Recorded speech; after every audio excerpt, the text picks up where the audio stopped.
আমার আপনার চেহারার দিকে আম খাস সব শ্রেণীর মানুষের অবস্থা একটাই, চেহারা দেখলে বুঝার উপায় নাই যে মানুষটার মৃত্যুর ভয় আছে, বহুদিন বাঁচবে। আরে এমনও তো হতে পারে এই জায়গায় বহু ভাই আছেন, বহু মানুষ আছেন যার কাফনের কাপড় দোকানে চলে আসছে। এমনও তো হতে পারে কালকে খবর আসতে পারে হাসান জামিল তার দুনিয়ায় নাই, এমনও তো খবর আসতে। কেন এমন নিশ্চিন্ত হয়ে গেল? চুল পাইকা পাইকা সাদা হয়ে গেছে, গুনাহ ছাড়তে পারি না। দাড়ি পাইকা সাদা হয়ে গেছে, গুনাহ ছাড়তে পারি না। অথচ মালিক ডাক দিয়া দিয়া বলতেছেন, আলাম ইয়ানি লিল্লাযিনা আমানু আন তাখশা কুলুবুহুম লিযিকরিল্লাহ। আল্লাহর ভয়ে গুনাহ ছেড়ে দেওয়ার, আল্লাহর ভয়ে অন্তরটা কেঁপে ওঠার এখনো কি সময় হয় নাই? আর কত, আর কত ও ভাই, আর কত, আর কত বলো? মালিকের দুয়ারে কবে ফেরত আসবা? কবে আসবা বলো? একটা মানুষের উচিত আখিরাত নিয়ে চিন্তা করা যে আমার মালিকের সামনে আমি কি নিয়ে দাঁড়াবো, আমার পুঁজি কি, আমার কামাই কি, আমার সম্পদ। নামাজের সময় বিষাক্ত খঞ্জর দিয়া হযরত ওমরের পেট ফেরে ফেলছে, নাড়ি বুড়ি বের হয়ে গেছে। কাপড় দিয়া পেঁচাইয়া হযরত ওমরকে মসজিদ নববীর ফ্লোরে শোয়া দেওয়া হয়েছে। হযরত ওমর বেহুশ, একজনের কোলে মাথা, একটু হুশ ফিরছে, নামাজের খবর নিছেন, একজনের টাকনোর উপরে কাপড় উঠাইছেন, আরো কিছু কাজ করছেন। এর মধ্যেই হযরত ওমর কি ফিকির আখিরাতের, কি ভয় ঢুকছে কলিজায়। হযরত ওমর মাথাটাকে নিয়ে মসজিদে নববীর ফ্লোরে রাখছেন। ফ্লোর কি পাকা, টাইলস করা, মোজাইক করা, মাটি মাটি। অর্ধ জাহানের বাদশাহ, জান্নাতের সুসংবাদ পাওয়া ওমর, নবী যার বাড়িও জান্নাতে দেখছেন, সেই ওমর মুখটাকে নিয়ে জমিনের উপর রাখছেন, গালগুলাকে মাটির সাথে ঘষতেছেন আর কাঁদতেছেন, বলতেছেন, ওয়াইলুল লাকা ইয়া ওমর ইন লাম ইয়াগফির লাকা রাব্বুক। ওমর, তোমার রব যদি তোমাকে ক্ষমা না করে তোমার জন্য ভয়ঙ্কর বিপদ কিন্তু অপেক্ষা করতেছে। ওমরের আখিরাতের এত ফিকির, আবু বকর এত বড় মানুষ, আখিরাতের এত ফিকির। সাইয়েদনা আবু বকর নির্জনে দূরে চলে যেতেন, চিৎকার করে করে কাঁদতেন আর বলতেন, ইবনে আবি কুহাফা, ও আবু কুহাফার বেটা, তুই মানুষ কেন হইলি রে? তুই মানুষ কেন হইলি? এখন আল্লাহর সামনে কি জবাব দিবি, কেমনি হিসাব দিবি? গাছের দিকে তাকায়া তাকায়া সাইয়েদনা আবু বকর চিৎকার করে করে কাঁদতেন আর বলতেন, ইয়া লাইতানি কুনতু ওয়ারাকা, আমি মানুষ না হইয়া যদি গাছের পাতা হইতাম তো আল্লাহর সামনে আমার হিসাব দেওয়া লাগতো না। ওমর এত বড় মানুষ হয়ে আখিরাতের এত ফিকির, আবু বকর এত বড় মানুষ হয়ে আখিরাতের এত ফিকির। আরে দোস্ত, ওই ফিকিরটা হওয়া দরকার ছিল আমার মতো গুনাহগারের, অথচ আমার কোনো ফিকির নাই। কেন রে ভাই? আমাকে কে গ্যারান্টি দিল যে আমার মৃত্যু যন্ত্রণা হবে না? আরে ওমর তো গ্যারান্টি পাইছে, ওমর ফিল জান্নাহ, ওমর জান্নাতি। আবু বকর তো গ্যারান্টি পাইছে, আবু বকর জান্নাতি। আমাকে আপনাকে কে গ্যারান্টি দিল যে আমাদের কবরের আযাব হবে? কে গ্যারান্টি দিল বলেন? আবু বকর তো গ্যারান্টি পাওয়া মানুষ, তাও এত চিন্তা। ওমর তো গ্যারান্টি পাওয়া মানুষ, তাও এত চিন্তা। আমাকে কে গ্যারান্টি দিছে যে আমি জাহান্নাম থেকে বাইচা যাব, জান্নাত পায়া যাব? ওমর তো গ্যারান্টি পাইছেন, ওমর ফিল জান্নাত, তাও কান্দে, তাও কান্দে। বীরের বোন যদি হাসরের মাঠে তোমার সামনে দাঁড়ায় যে আমি ধর্ষিত হয়েছি মুশরিকদের দ্বারা, তুই আমার মুসলমান ভাই একটা প্রতিবাদ করতে পারস নাই। ইরাকের মা যদি দাঁড়ায় যান, আমি আমার স্বামী আমার সন্তান হারাইছি, প্রতিবাদের জন্য আগাজ নাই। ফিলিস্তিনের বোন যদি দাঁড়ায় যায়, ভাই যদি দাঁড়ায় যায় যে ইহুদি কর্তৃক নির্মম নিষ্ঠুরতার শিকার হয়ে শাহাদাত বরণ করেছি, বছরকে বছর জেল খেটেছি, মুসলমান বাংলাদেশ একটা প্রতিবাদের জন্য আসতে পারো নাই। প্রতিবাদ দূরের কথা, যারা প্রতিবাদ করে ওই মৌলবীদেরকে সন্ত্রাসী আখ্যা দিয়েছ, জঙ্গি উস্কানিতে আখ্যা দিয়েছ, কি জবাব দিবা? জবাব ঠিক করে রাখো, জবাব ঠিক করে রাখো। কোনো জবাব নাই। মাঝে মধ্যে আমি নিজেই ভয়ে আটকায় উঠি। আমার আরাকানের বোন যদি দাঁড়ায় যায়, এই দাঁড়া, জান্নাতে যাবি না, দাঁড়া। আমি ধর্ষিত হয়েছি, তুই কি করছস? তুই আমার ভাই মুসলমান।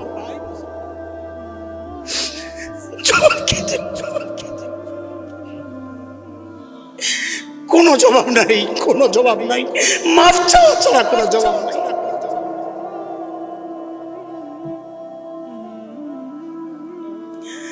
আমি পরিবর্তনটা দেখাইতেছি। কাদের কথা শোনাইতেছি বলে? বর্বর আরবদের কথা শোনাইতেছি। কি মানুষ কি হয়ে গেল, কি মানুষ কি হয়ে গেল, কিসের বরকতে বলেন? আবার সেই কোরআন তো আল্লাহ তাআলা উঠায় আনিছে। সবাই বলে না, সন্দেহে পড়ে গেছে। সেই কোরআন এখনো আছে না উঠে গেছে? শুধু একটু পুরান হয়ে গেছে, পাওয়ার কমে গেছে, আগের মতোই। তো বর্বর আরবদের অবস্থান যদি কোরআনের ছোঁয়ায় এই লেভেলে পৌঁছতে পারে, তো আজকের এই দুনিয়ায় মুসলমান উন্নতির চরম শিখরে পৌঁছার রাস্তা এই একটাই, কোরআনকে বুকে ধারণ করো, তাইলেই সম্ভব। অন্য কোনো পথে মুসলমানের উন্নতি হতে পারে না। রাস্তা একটাই। ইমাম মালিক রহমতুল্লাহি আলাইহি বলেছেন, লা ইয়াসলুহু আখিরু হাযিহিল উম্মাহ ইল্লা বিমা সালুহা আউয়ালুহা। এই উম্মতের শেষ যারা, তাদের উন্নতির রাস্তা একটাই, যেই পথে পূর্বের যারা ছিল তারা উন্নতি করেছে। রাস্তা একটাই, সেটা হচ্ছে কোরআনের পথ, সুন্নাহর পথ। রাস্তা একটাই। ঠিক তো বলতেছি, ঠিক তো বলতেছি। কিন্তু মাথা থেকে পা পর্যন্ত একটু চেক শুরু করি, মাথা থেকে পা পর্যন্ত একটু চেক শুরু করি। ওরা আমার নবীকে নিয়ে কটূক্তি করেছে, আমি ফুঁসছি। হ্যাঁ, ফুসারি তো কথা, ঠিক আছে, এটা ইমানি চেতনা, ফুঁসতে হবে। কিন্তু আমার জিজ্ঞাসা, মাথা থেকে পা পর্যন্ত আমার নবীর কোন আদর্শটা তুমি লালন করো? তোমার চুল নায়কের মতো, তোমার জামাটা গায়কের মতো, তোমার পোশাক, তোমার টাই, তোমার আখলাক, তোমার চরিত্র, বিবির পোশাক, হিন্দি সিনেমার সিরিয়ালের মেয়েদের নর্তকী বেশ্যাদের পোশাক, বিবি আর মেয়েকে না পড়াইলে তুমি নিজেকে সমাজে স্মার্ট হিসাবে প্রকাশ করতে পারো। জিল্লতি অধপতন আসবে না কেন? আমি মনে করি আমার উন্নতির রাস্তা বুঝি ইহুদি নাসারাদের পথে না, ওদের উন্নতির রাস্তা একটা, আমার আপনার উন্নতির রাস্তা আলাদা। ছোট্ট একটা উদাহরণ শোনাই। আমাদের শেখ মুফতি তাকি ওসমানী দামাত বারাকাতুহুল আলিয়া পেশ করেছেন এই উদাহরণ। উপলব্ধির চেষ্টা করেন, উপলব্ধি, গল্প কিস্সা শোনানো মাকসাদ না আমার। আপনাদের ভেতরের চেতনাকে জাগাইতে চাই। আমি নিজেও জাগতে চাই, আমি নিজেও দুর্বল। ওদের পরিবর্তন হলে পরিবর্তন আমাদেরও সম্ভব। কোরআন তো একটাই। হায়, এক এলাকা ছিল বোকার রাজ্য, বোকার রাজ্য, পুরা এলাকার মানুষ বোকা, সহজ, একেবারে বোকা। ওই বোকার রাজ্যের এক লোক কেমনে জানি খেজুর গাছের মাথায় উঠে গেছে। কোথায়? উঠার সময় উঠে গেছে, তালতুল নাই। এখন তো আর নামতে পারে না, নামতে গেলে গুতা খায় আর কেমন করে ওঠে।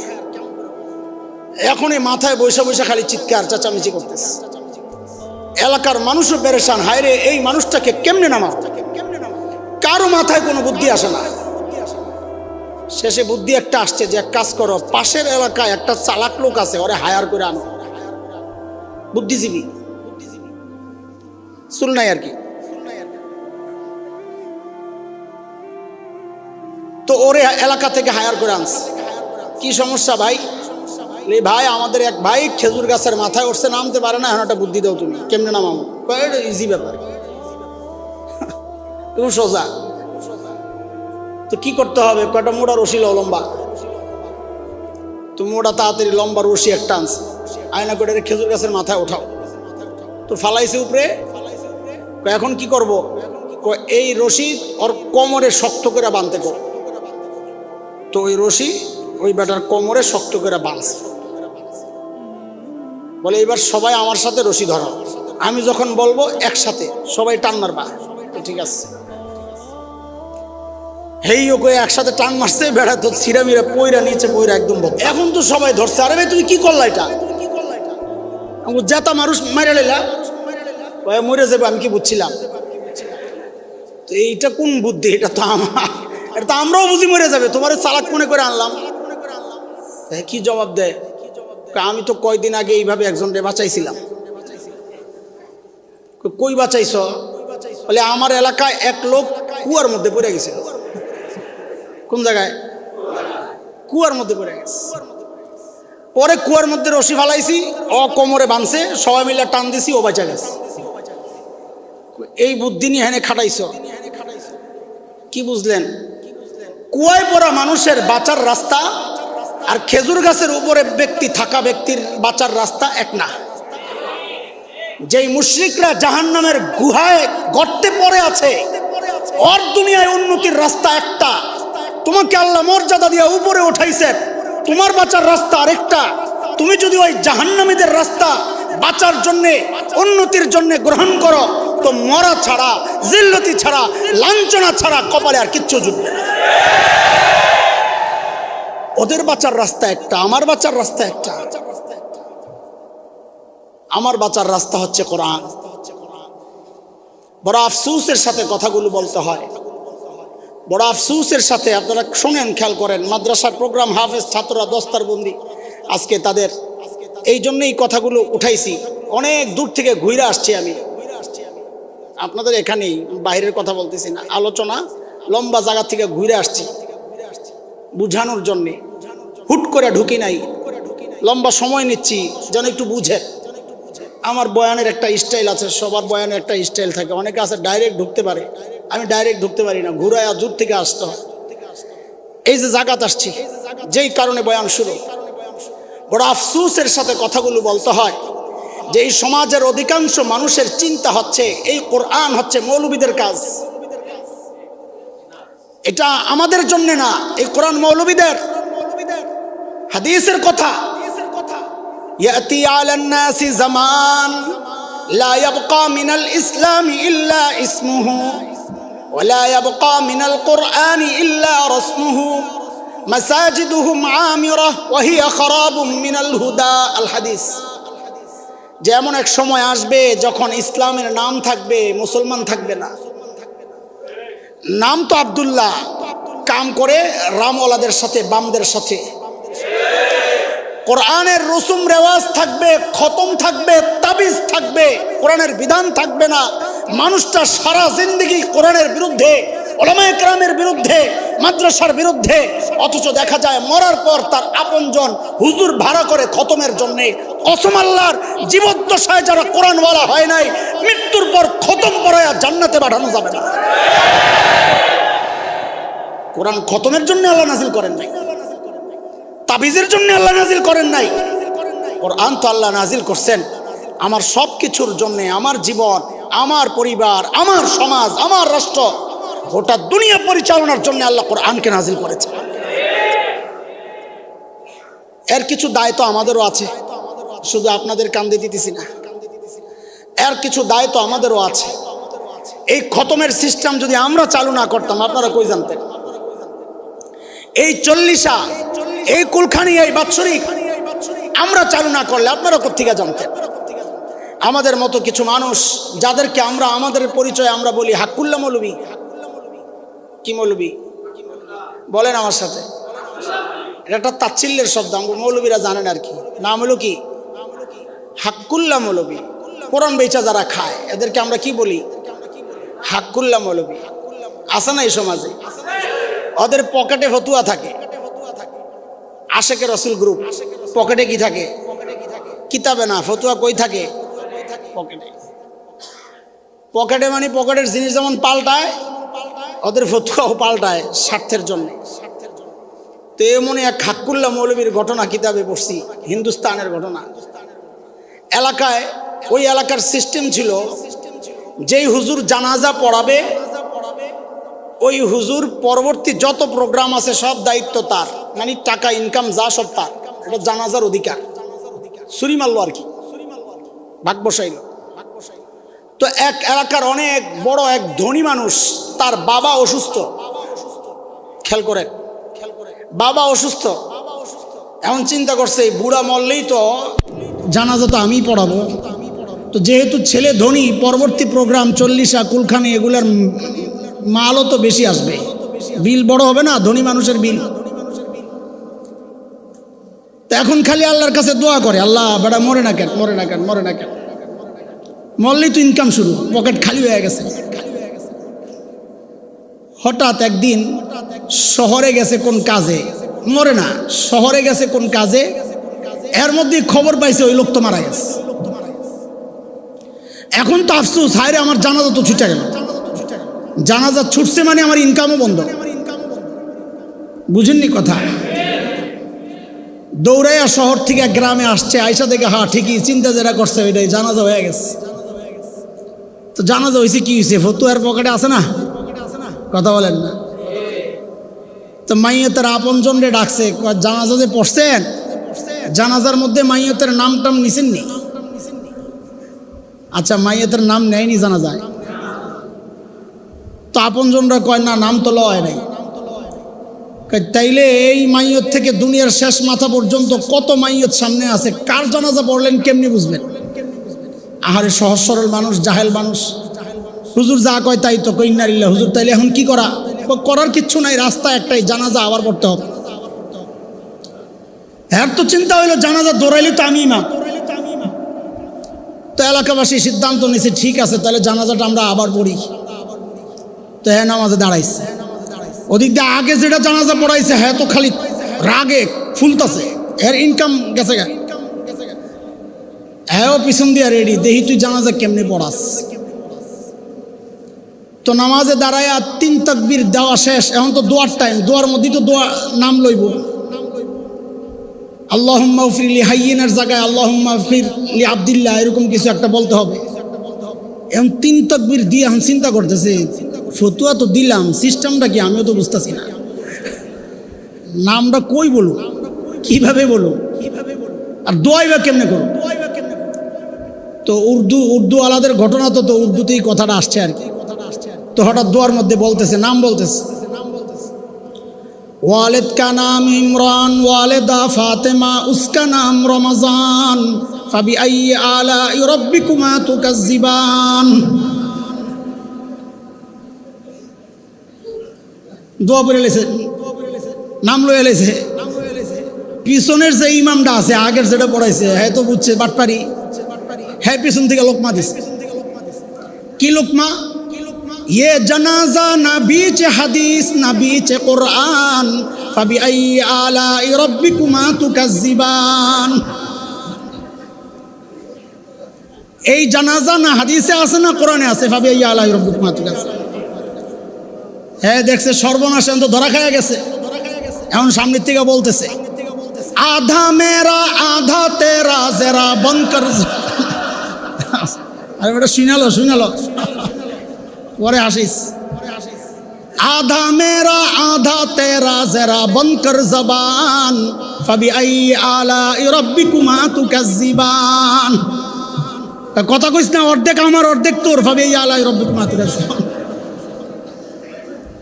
লা হাওলা ওয়ালা কুওয়াতা ইল্লা বিল্লাহিল আলী, আস্তাগফিরুল্লাহাল আযীম ওয়া আতুবু ইলাইহি। এই ফাইজলামিগুলো তো এইভাবেই বাড়িস। আফসোসের কথা বলতেছি, আফসোসের কথা। কোরআন আল্লাহ নাজিল করলেন কেন? এটা শুধু মৌলবীদের কাজ না, এটা প্রত্যেকটা ইমানদারের কাজ। কোরআন প্রত্যেকটা ইমানদারের জন্য আল্লাহর রহমত। আপনি আপনার সন্তানকে লেখাপড়া যাই করান, মনোযোগ দিয়ে কথাগুলো শুনেন, আপনার সন্তানকে আপনি যাই পড়ান, আমাদের কোনো আপত্তি নাই।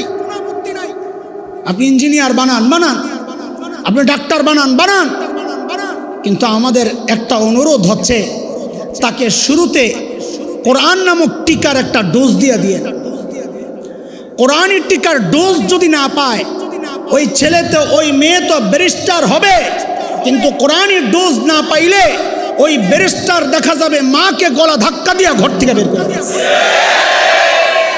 ছেলে তো ইঞ্জিনিয়ার হবে, কিন্তু কোরআনের ডোজ না দিলে দেখা যাবে ওই ইঞ্জিনিয়ার রডের বদলে বাঁশ ঢুকায় দিচ্ছে। কেন? কোরআন নাই তো মানুষ আর মানুষ থাকে না, মানুষ অসভ্য হয়ে যায়। প্রমাণ প্রমাণ কি? সূরা রহমানের প্রথম 3টা আয়াত একটু দেখেন, বুঝতেছেন আমার কথা? সূরা রহমানের প্রথম 3টা আয়াত একটু খেয়াল করেন, আল্লাহ কি বলতেছেন? আর রহমান আল্লামাল কুরআন খালাকাল ইনসান। কয় আয়াত পড়ছি? আয়াত 3টার সিরিয়ালটা মনোযোগ, একদম পুরা মনোযোগ দিয়া, 100তে 100 মনোযোগ।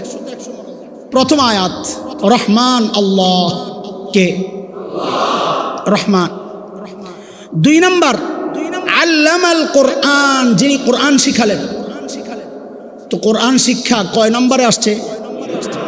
মনে রেখেন, কোরআন শিক্ষা কয় নম্বরে? 3 নম্বর খালাকাল ইনসান, যিনি মানুষ সৃষ্টি করলেন। কয় নম্বরে? বলেন আবার, কোরআন শিক্ষা কয় নম্বরে? মানুষ সৃষ্টি কয় নম্বরে? বলেন আবার, কোরআন শিক্ষা কয় নম্বরে? মানুষ সৃষ্টি কয় নম্বরে? 2 আগে না 3 আগে? বুঝা গেল কোরআন শিক্ষা আগে, মানুষ সৃষ্টি। এটা বুঝা গেল না? আসলে বাস্তবতা কি? আমি আপনি দুনিয়ায় আগে আসছি না আগে কোরআন শিখছি? আগে দুনিয়ায় আসছি, এরপরে বড় হইয়া কোরআন শিখছি না? কথা বলেন, এটাই তো ঠিক। তো আল্লাহ তাআলা যদি এটাই ঠিক হয়, তো আল্লাহর তো বলার কথা ছিল এমন, আর রহমান খালাকাল ইনসান আল্লামাল কোরআন। রহমান আল্লাহ, যিনি মানুষ সৃষ্টি করছেন, যিনি ওই মানুষকে কোরআন শিখাইছেন। আমাদের বুঝ মতো আয়াতের সিরিয়াল তো এমন হওয়ার কথা, কিন্তু আল্লাহ করলেন কি? কোরআন শিক্ষারে আনলেন, আগে মানুষ সৃষ্টি নিলেন। কেন করলেন? আল্লাহ বুঝাইয়া দিচ্ছেন, এরে মানুষ, আমি তোমাকে আগে বানাইছি, কিন্তু যদি তুমি কোরআনী শিক্ষায় শিক্ষিত না হও, তাইলে তুমি দেখতে মানুষ, আসলে মানুষ না। মানুষ পরিচয় তখনই দিবা যখন আগে তুমি কোরআনী শিক্ষায় শিক্ষিত হবা। আর না হয় তুমি দেখতে মানুষ, আসলে একটা পশু, ভিতরে মনুষ্যত্ব নাই। একটা উদাহরণ দিলে আরো বুঝবেন, বুঝেন, খেয়াল করেন। তাসলিমা নাসরিন এক বিতর্কিত লেখিকা ছিল, মনে আছে না? ভুলেন নাই? এগুলারে ভুলা যায় না। আবুল আহাব যেমন ভুলি না, এগুলারে ভুলব না। এটা হইল যুগের আবুল আহাবের বউ। সব যুগে আবুল আহাব পাল্টায়। সূরা লাহাব কি আবুল আহাবের জমানায় শেষ হয়ে গেছে না? এখনো আছে।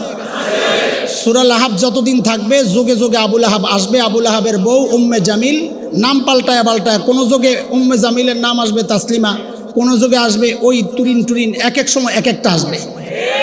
কিন্তু যুগ পাল্টাবে, আবু লাহাবও পাল্টাবে, বউও পাল্টাবে, সূরা কিন্তু ঠিকই আছে। তো তাসলিমা নাসরিন তার এক বইয়ের মধ্যে লিখেছিল, মনোযোগ না থাকলে কথাটা বুঝবেন না। তাসলিমা নাসরিন তার এক বইয়ের মধ্যে লিখেছিল, এই পেট আমার, আমার পেটের মধ্যে আমি যেখান থেকে খুশি সেখান থেকে বাচ্চা নিব, এই সমাজ আমাকে কি বলবে? আপনারা নাউজুবিল্লাহ পড়লেন না? আমি বলি এই বেটি ঠিকই বলছে। ওই বেটি এই কথা না বললে আল্লাহর কোরআনের সিরিয়াল বুঝতাম না। তাসলিমা যে বললেন আমার পেটে আমি যেখান থেকে খুশি সেখান থেকে বাচ্চা নিব, এই কথাটা কেন বললেন? কারণ সে কোরআনী শিক্ষায় শিক্ষিত না।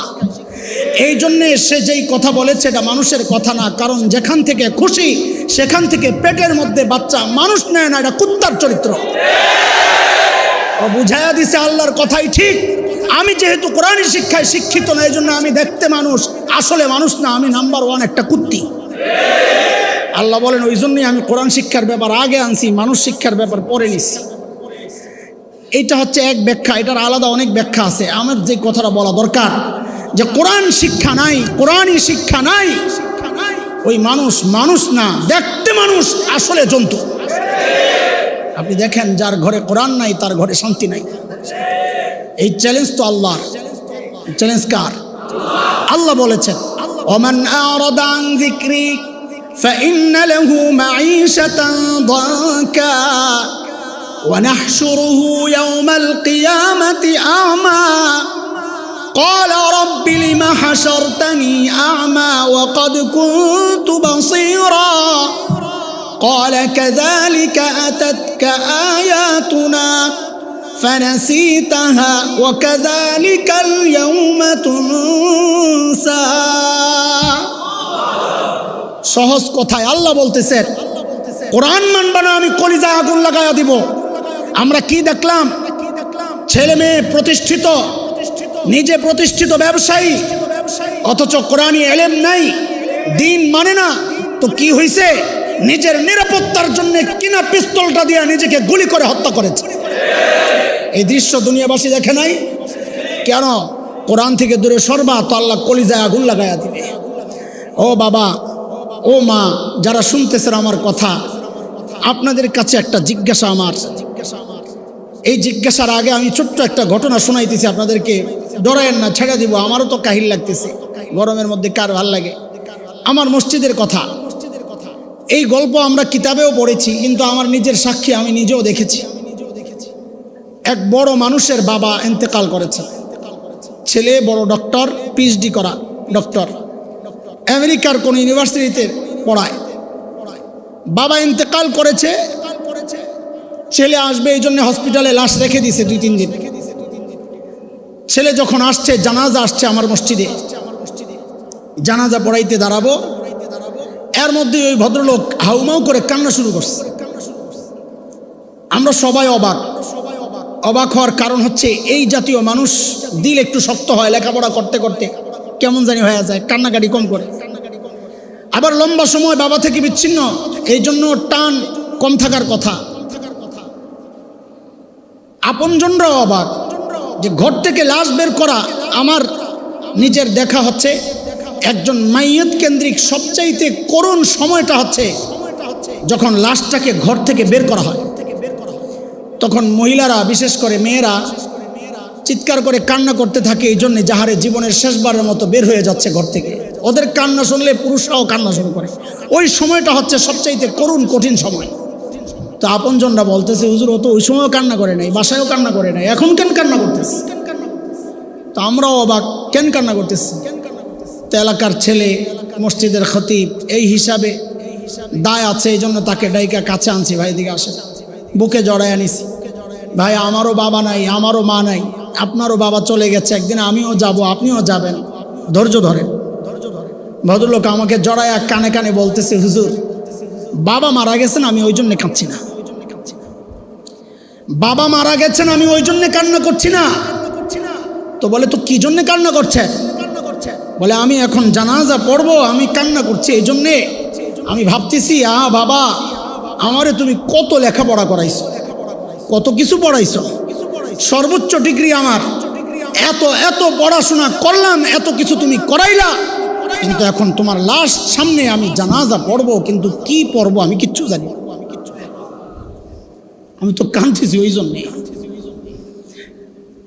আলেম ছাড়া, আলেম ছাড়া এখানে যারা আছেন সবাই তো দিনদার, দিনদার বলেই তো আসছেন, অন্যদের কথা বাদ। এই দিনদারদেরকে আমার প্রশ্ন, বুকে হাত দিয়া বলেন তো, কতজন এখানে আছেন যার সন্তান তার জানাজা পড়াইতে পারবে? বলেন আপনারা। তো কি হইল? এই ইঞ্জিনিয়ার আপনার কবরে কোন কাজে আসবে? এই ডাক্তার আপনার কবরে কোন কাজে আসবে? আরে কবর তো দূরের কথা, দুনিয়ার কাজেও তো আসে না, ঘর থেকে বের করে দেয়। কবর তো দূরের কথা। তো কি হইল? কি ধরলেন, কি ছাড়লেন? আমাদের প্রশ্ন আপনাদের কাছে, কি ধরলেন আপনি, কি ছাড়লেন? ধরলেন কি, পেলেন কি, ছাড়লেন কি, হারালেন কি? হ্যাঁ হ্যাঁ, বরং আল্লাহ মাফ করুক, আমরা পানাহ চাই, আপনাদের জন্য দোয়া করি। বরং এই সন্তান আপনাকে কিছু দিবে থাক দূরের কথা, আল্লাহ না করুক, আমরা চাই না এটা, আপনি বেঁচে যান। হতে পারে এই সন্তান আল্লাহর আদালতে আপনার সামনে দাঁড়ায়া যাবে, আপনাকে আসামির কাঠগড়ায় দাঁড় করে আল্লাহর কাছে নালিশ করবে। কোরআনে আসছে সূরা আযাবে, বাচ্চারা আল্লাহর কাছে নালিশ করে করে বলবে, রব্বানা ইন্না আতানা সাদাতানা ওয়া কুবারানা فأضلونا السبيل ربنا آتهم ضعفين من العذاب والعنهم لعنا كبيرا। আল্লাহ আমাদের বাবা মা, আল্লাহ আমাদের মুরব্বী, দিন শিখায় নাই, কোরআন শিখায় নাই, শরীয়ত শিখায় নাই, নামাজ শিখায় নাই। আমাকে ডাক্তার ইঞ্জিনিয়ার বানাইছে, কিন্তু তোমাকে চেনায় নাই। এই দায়িত্ব ছিল তাদের, দায়িত্ব তারা আদায় করে নাই। আল্লাহ আপনার কাছে বিচার দিচ্ছি, আমরা আজকে আমার এই নেতা এবং বাবা মার ডাবল শাস্তি চাচ্ছি আল্লাহ আপনার কাছে। ঘটনা তো উল্টাও হইতে পারত, উল্টাও তো হইতে পারত।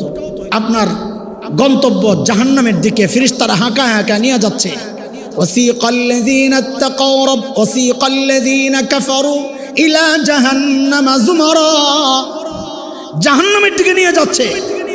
সন্তান দাঁড়ায় গেছে সুপারিশকারী, না আমি আমার বাবা মাকে জাহান্নামে যেতে দিব না। জড়ায়া ধরবে, আমি আমার বাবা মাকে জাহান্নামে যেতে দিব না, আমি জান্নাতে একা যাব না। কি চায়? বলে বাবা মাকে ছাড়া বলে জান্নাতে যাবে না। তো আল্লাহর ফয়সালা, যাও যাও এদেরকেও জান্নাত দিয়ে দাও, এদের বাবা মাকেও জান্নাত দিয়ে দাও। কি শিখাইলেন? শিখাইলেন কি বাচ্চাদেরকে? কয়জন এমন আছেন বলেন, আপনি বুকে হাত দিয়ে বলেন, কয়জন আছেন যে আপনার মৃত্যুর পর আল্লাহর আদালতে হাতটা তুইলা বলবে রব্বির হামহুমা কামা রাব্বায়ানি সগীরা? কয়জন আছে?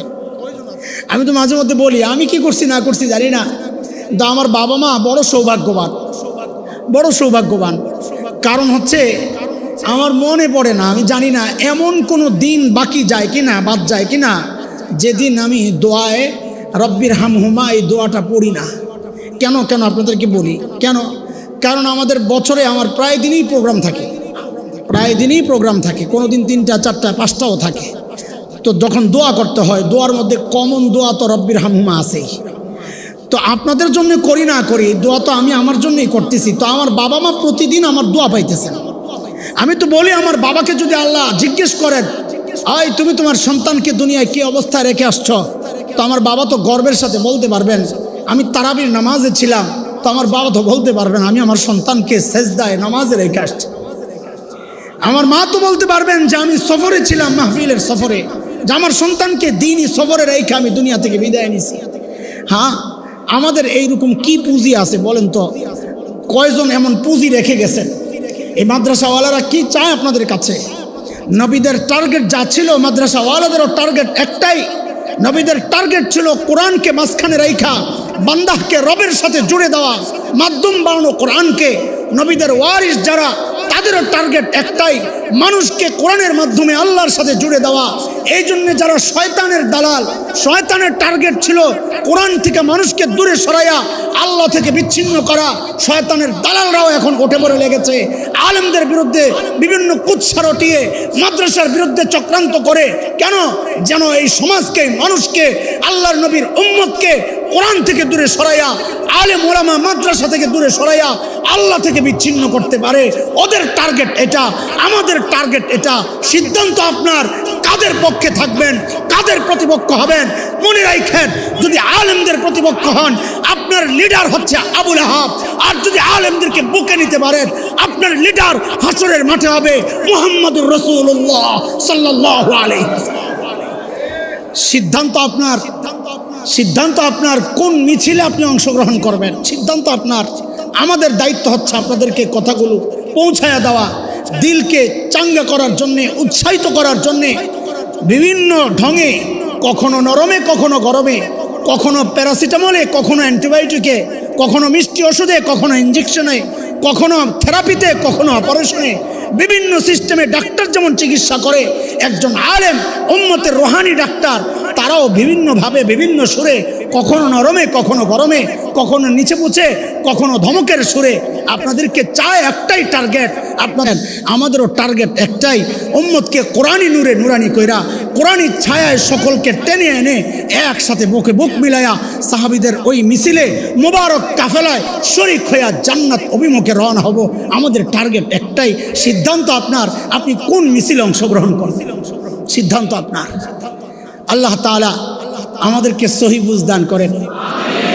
আমিও ডাক্তারের মতো বিভিন্ন পন্থায় চিকিৎসা করছি, কষ্ট পাইলে মাফ করে দিয়েন। ডাক্তার ইঞ্জেকশন দিলে কষ্ট পাইলে, এটা তো আপনার ভালোর জন্যে। অপারেশন করলে ডাক্তারের কী লাভ? আপনার ভালোর জন্যে। তো আপনাদেরকে আমরা বিভিন্ন সময় বিভিন্ন রকমের কথা বলি, মাফ করে দিয়েন আমাদেরকে। আপনাদেরকে খোঁচানো আর কষ্ট দেওয়া মাকসাদ না, উদ্দেশ্য হচ্ছে আপনাদের চিকিৎসা। আমরাও রুগী, আমাদেরও চিকিৎসা দরকার। আমাদের চিকিৎসা করার মতো লোক আছে, আমাদের মুরব্বীরা আছেন। আপনারাও সেই মুরব্বীদের কাছে যায় নিজেদেরকে পরিশুদ্ধ করেন। আমরা বলি আসেন, আমাদেরকে দূরে ঠেলে দিয়েন না। আলেম ওলামাদেরকে প্রতিপক্ষ বানায়েন না। আল্লাহর রাস্তে মাদ্রাসাকে প্রতিপক্ষ না বানায়া বুকে টাইনা নেন। ইনশাআল্লাহ দুনিয়া শান্তির হবে, আখিরাত শান্তির হবে ইনশাআল্লাহ। আল্লাহ তাআলা আমাদের সবাইকে কোরআনওয়ালা বানায়া দেন, মাদ্রাসাওয়ালা বানায়া দেন, আলেম ওলামাদের পক্ষের লোক বানায়া দেন। প্রতিপক্ষ হওয়া থেকে আল্লাহ হেফাজত করেন। কোরআনের দুশ্মন, মাদ্রাসার দুশ্মন হওয়া থেকে আল্লাহ আমাদের সবাইকে হেফাজত করেন।